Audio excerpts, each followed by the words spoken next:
खुलुमबाय गिबियाव नायग्रो नोंथांमोनखौ गासैखौबो सोलोंना बरना लाग्रोनाय जाबाय नोंथांमोननि थाखाय दिनै मोनसे गोजोनथाव रादाब लाबोनाय जादों गोजोनथाव रादाबा बेनो जाहैबाय नोंथांमोना सेल्फ हेल्प ग्रुपनि 10,000 फैसाखौ मोननो हासिगोन दै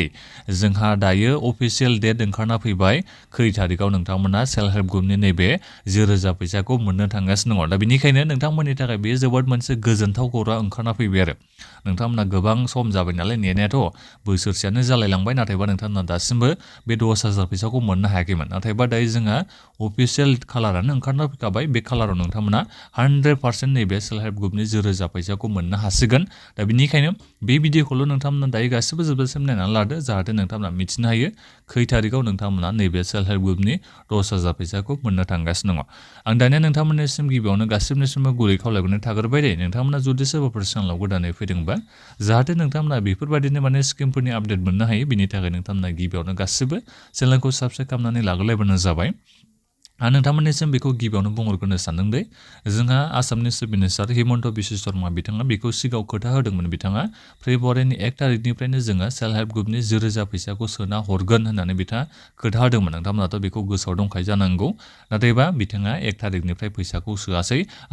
नाथायबा दायो बिथाङा गोदानैसो डेट एनाउन्समेन्ट खालामबाय दे बे गोदान डेटआव हले नोंथांमोना 100% नैबे सेल्फ हेल्प ग्रुपनि 10,000 फैसाखौ मोननो हासिगोन दा बे डेटआनो जाहैबाय नोंथांमोना नैबे बैसागुनि सिगां एप्रिलनि 1 थारिखआव नोंथांमोना सेल्फ हेल्प ग्रुपनि 10,000 फैसाखौ 100% मोननो हासिगोन दे जोंहा बेखौ आसामनि चिफ मिनिस्टार हिमन्त बिश्व शर्मा बिथाङा मैया आसामनि लेजिस्लेटिभ एसेम्ब्लियाव एनाउन्समेन्ट खालामना होबाय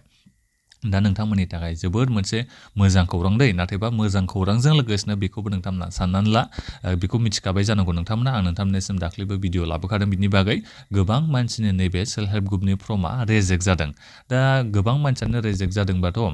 दा सोर मोनगोन नोंबा मोनगोन ना मोना दा बेखौबो बुंहरनो हाला आरो दा बेनिखायनो नोंथाङा जुदि फर्म फिलआप खालामनायाव जेबो गोरोन्थि खालामाखैबा आरो नोङो गासिबो भेरिफिकेसन खालामनायाव नोङो बाहागो लादोंबा नोङो भेरिफाइ खालामजोबदोंबा दा नोंथाङाथ' मोनखागोनखा आरो बेजों लोगोसेनो बेखौबो गोसोआव ला नोंथाङा नोंनि बे बेंक एकाउन्टआ आधारजों लिंक थाथारनांगोन बे 10,000 फैसाखौ मोननो थाखाय दे बिथाङा बुंदों चिफ मिनिस्टार बिथाङा बुंदों एप्रिलनि 1 थारिखआव बहालि जायगानिफ्राय बे सेल्फ हेल्प ग्रुपनि 10,000 फैसाखौ सोजेनगोन दै दा बेनिखायनो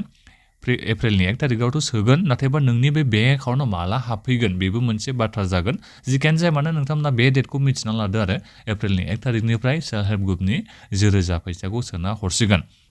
दा बेनिखायनो आं नोंथांमोननिसिम दायो खावलायहरनो सानबाय बारा समथ' गैला नै फेब्रुवारि मासआथ' जोबनो थांगासिनो नङा मार्च मोनसे दंबावो आरो बे मार्च मोनसे जोबबानो नैबे मार्च मासआ जोबबानो नोंथांमोना मोनसिगोन एप्रिलनि 1 थारिखआव दा बेनिखायनो बे एसे सम थानायावनो जायफोर नोंथांमोना दायो आधार कार्डखौ बेंक एकाउन्टजों लिंक खालामना लायाखैबा गोख्रैनो खालामना लाथारबानो जाबाय जाहाथे नोंथांमोना बे 10,000 फैसाखौ मोननो हायो दा फैसाखौथ' मोनगोन होनना मिथिखाबाय दा बेहाय नोङो जुदि खामानिखौ मावनानै लायाबा जेब्ला सोयो अब्ला नोङो मोनाबा जोबोद मोनसे नोंनो माने लस मोनगोन आरो मालायफोरनि मोननायखौ नोंथाङा नुयोबा दा बेनिखायनो नोंथाङा मा खालाम नोंनि बे बेंक एकाउन्टआ आधारजों लिंक जागोन ना जायाखै बेखौ गावनो चेक खालामना नायदो जुदि लिंक जायाखैबाथाय बेंकनि ब्रान्चआव गोख्रैनो थांनानै नोंथाङा आधार कार्डखौ बेंक एकाउन्टजों लिंक खालामना लाबानो जाबाय जाहाथे नोंथांमोना बे 10,000 फैसाखौ मोननो हायो आरो बेल' नंबावसो दा बे 10,000 फैसाखौथ' देग्लाय सोबाय आरो फैगोन बोसोराव नोंथांमोना 15,000 20,000नि खोथा बुंदों माने 50,000सिम नोंथांमोना मोनहैगोन जाहैबाय नैबे सेल्फ हेल्प ग्रुपनि नैबे मुख्यमन्त्रि महिला उद्यमिता अभियान बे स्किमनि जै नोंथांमोना 50,000सिम फैसा मोननो हागोननो बेखौ जोंहा मैया चिफ मिनिस्टार हिमन्त बिश्व शर्मा बिथाङानो एनाउन्समेन्ट खालामदों दा बेनिखायनो नोंथांमोना एबार खेनसेयाव फैसाखौ मोनखायोबाथ' नोङो मोनलांबाय थासिगोन आरो दा बेनिखायनो नोंथांमोना आधार कार्डखौ बेंक एकाउन्टजों लिंक खालामना लाथार जायफोर नोंथांमोना खालामाखैबा दा नोंथांमोनाबोथ' एसे गोबावनो नेनांबाय बोसोरसेयानो जाबाय बोसोरसे जाखाबाय 100% दा बोसोरसेनि उनाव नोंथांमोना नैबे सेल्फ हेल्प ग्रुपनि 10,000 फैसाखौ मोननाय जाहैसिगोन आरो दा बेखिनियानोमोन नोंथांमोना बे भिडिअखौ दायो लोगोफोरनो माने नोंथांमोननि गासिबो मेम्बारफोरनो सेल्फ हेल्प ग्रुपनि मेम्बारफोरनो जायफोर सेल्फ हेल्प ग्रुपनि